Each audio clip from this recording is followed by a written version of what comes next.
Today's awesome dude Luike Shangyang. Born Kung Sun Yang in the state of Wei, he was moving up through the ranks and was recommended for a big promotion, but the king there unwisely turned him down. So, got all upset because he felt he wasn't being appreciated there, and he left for Qin. This was really good for Qin, since they started beating up on Wei and getting all powerful, enacted a bunch of reforms and implemented his philosophy and pretty much transformed Qin into the baddest state around. Not like he was really innovating or doing anything that Wu Qi hadn't already, but was way more extreme and thorough in his reforms. And being more extreme than Wu Qi, Wu Qi was another legalist. He helped out the state of Chu, and they were all awesome and beaten up on Yue and Wei, but the nobles and rich guy of Chu did not appreciate Wu Qi taking away their perks and making them obey the laws and stop being corrupt and stuff. So they decided to kill him. This was a bit difficult because he was a military genius who controlled the most powerful army around. So they decided to assassinate him at the funeral of the king because they knew his army wouldn't be there to protect him.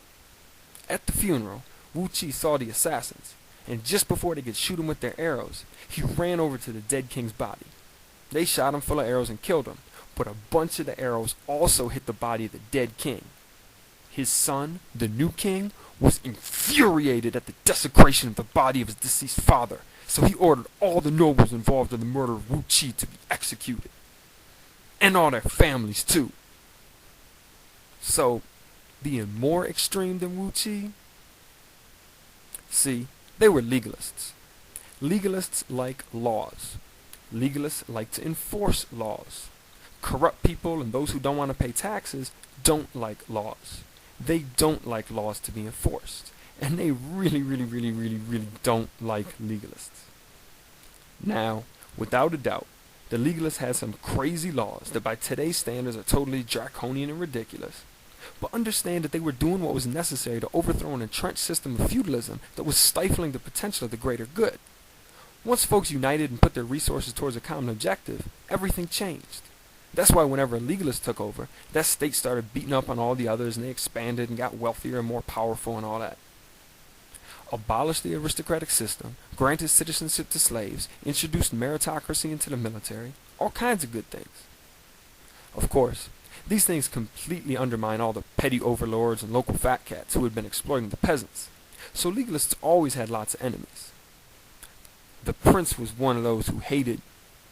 This one time, he humiliated the prince when he punished him for being a jerk, and it served to further enhance the notion that the law would be enforced regardless of who committed the infraction. But it also wound up costing Shangyang his life, once the king died and that prince inherited the throne. Shangyang fled to his homeland of Wei, but they didn't like him because he had been advising Qin to beat him up all these years. Then returned to Qin, but got caught when he tried to check into a hotel under a fake name, since he had enacted a law some years earlier that said everyone checking into a hotel needed proper identification. He was apprehended and died a gruesome death, but far more important is the legacy that he left. The establishment of legalism in Qin was the foundation upon which was able to unite everything, create China, and change the history of the world. Not saying that should get all the credit for the existence of, but it might not have ever happened if it weren't for